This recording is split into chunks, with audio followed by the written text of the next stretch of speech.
Once you've seen all the things, all the places, not hoping means that. Hello guys, welcome back to my YouTube channel. My name is Lindy. Thank you so much for tuning in. Don't forget to like, comment and subscribe. On today's video we are going to be talking about the requirements and the companies you can apply to if you want to teach English in Japan. So yeah, I'm going to be talking about like Southern African countries because that's all that I know about. I'm not sure if requirements differ depending on which country a person is from. I highly doubt though, but yeah. Anyways, I'm from South Africa, so that's what I'm going to be talking about. And my husband is from Zimbabwe, so yeah, South Africa and Zimbabwe, that's all that I'm talking about. Yeah. Okay, so first and foremost, the requirements. You need to have a passport, of course. You need to have a passport. You need to have a degree in any field. It does not matter which field, just a degree. And you need to have a TEFL certificate. However, the TEFL certificate is not compulsory. It does come highly recommended though, but it's not compulsory. It just sets you apart. So yeah, I strongly advise that you get the TEFL certificate as well, just so that your application, stands out, type of thing. I have my notebook, so I don't forget anything. Anywho, okay, so, and then we have, in terms of companies you can apply to, we have like two types of companies. We have the, I hope that you cannot hear the train passing, like it's not noisy. So you have two types of companies you can apply to. We have the dispatch companies, so those are companies that put you in public schools. And then we have eikaiwas. Eikaiwas are like private, not private schools, not like private school, but like a private company that teaches English. You know what I'm saying? So they teach like from, example, my company, we teach from infants to toddlers, like from 1 year old, from toddlers to senior citizens. Like I had a student that was 84 years old. You know what I'm saying? So yeah, so those are eikaiwas. And then dispatch companies, you go to like public school, like a normal public school, first grade to grade 12. So yeah, that's that. So let's start with list of dispatch companies that you can apply to. We have Joy Talk, we have Borderlink, we have Heart Corporation, we have Interact, we have A to Z Corporation, we have Altia Central. So check those out. And then for eikaiwas, we have Yaruki Switch Group, we have Eon, we have Nova, we have ECC, we have GABA, MET, Shane, Kokojuku. Sounds very fun. Kokojuku. Yeah, so these ones are like the most popular ones. It's not like Japan only has like 5 companies. No, but these ones are like the most popular ones. So you can like always do your research and like just check out more companies. So for these ones, how do you apply? You can apply, firstly, you can apply directly to the company. So go to their websites, send your application there. Or you can go to Gaijinpot. So when you go to Gaijinpot, you have to do your resume in there. So there's like a whole, what do you call it? Not a questionnaire, but like there's like a format thing in there where you just have to like put your details. So they already have like the titles for you, like your name, work experience, educational history, that type of thing. So you just have to just insert your personal information. That's that. And then you have to write a motivational letter as well. And then you're going to copy and paste from like your Word document to Gaijinpot when you're applying for each school, if you get what I'm saying. So you're going to use one resume for all companies because it's on Gaijin. You apply on Gaijin. So it's just a matter of, so the moment you finish writing your resume, it's just a matter of clicking, copy your motivational letter from your Word document and paste it this side. That's just that. Yeah, it's that easy. Yeah, okay, that's that. And then next up we have the JET program. So this one is like a government program. It is handled by the embassy, and you work in high school. I'm not sure if they also work in primary school, hey, because all the JET program participants that I've met, they only work in high school. So yeah, but yeah, you work in like a normal school if you are a JET program participant.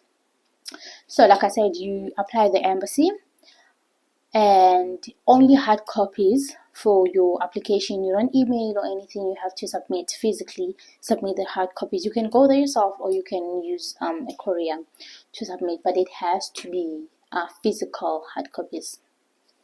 You submit at the Japanese embassy in South Africa. Is located in Pretoria. And please note, for the 2026 intake, applications are already closed. So please come back to this video again in 2026 when you're applying for the 2027 intake. Yeah, they close this month. Actually, they close in October. So yeah, anyways, I'm going to put the the email address for the person who's kind of like in charge. All this information is online here. You can always go like to the JET program website and read literally everything that I've written here. But I'm going to put the email address in case you have like questions, you want to like inquire about something. You can always email Ryan, that's his name. Anyways, the requirement to be part of the JET program: you need to have your certified transcript from your university.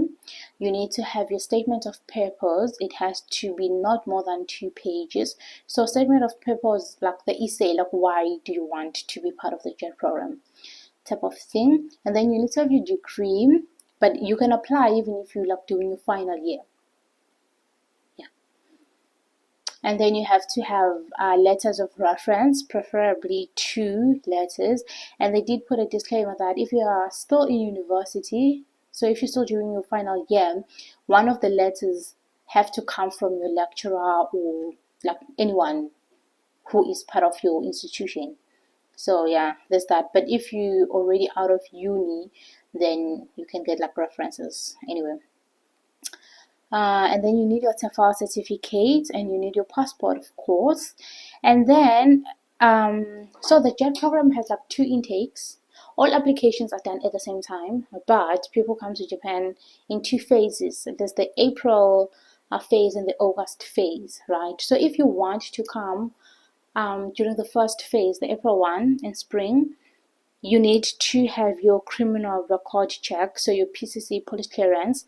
You need to do that, and you need to do a certificate of health as well. So you need to go to a physician to like fill out a specific form for you that you're going to submit. So that's the disclaimer they put. So yeah, so if you're planning on, like if you're going to say, okay, I want to come in spring, Japanese spring, in April, so you'll have to do your police clearance for criminal record check, and then you have to do the certificate of health.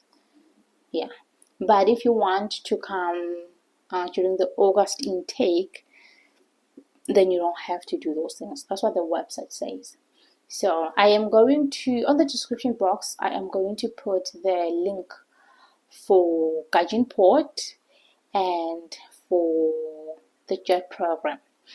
Please note that for the JET program is only relevant to South Africans, not Zimbabweans. Unfortunately, Zimbabwe does not have the JET program. Only South Africa has a JET program, and they say that you need to be a national in South Africa, so you can't hold a permanent address and then you want to apply, you know. So yeah, you need to like be like a citizen of South Africa, not hold a permanent address. So yeah, I feel like I was speaking so fast, but anyways, please pause and listen very well.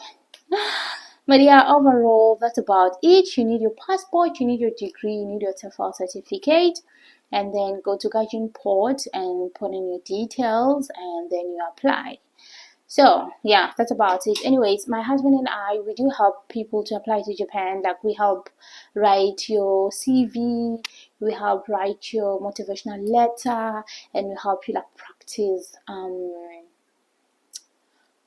like we do like a mock interview, so we help you like practice interviews, because both of us, we've attended quite a lot of interviews. I've been in ALT before. In 2023 I was working as an ALT. Now I'm working at an Eikaiwa. Now I'm working at an Eikaiwa. So yeah, I do have experience on both sides of the coin. And we've attended so many interviews, because one thing about applying to teach English the side, you will attend so many interviews.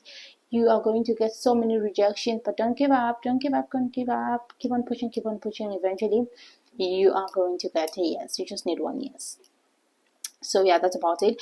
I am going to put the WhatsApp number that we use yeah, to help people. So if you're interested, you want to come to Japan, please do send us a WhatsApp, and yeah, we're gonna help you do your CV, do your motivational letter, prepare for your interviews and stuff. So yeah, anyways, if you are watching and you're coming to Japan already, please send me a DM on Instagram or WhatsApp.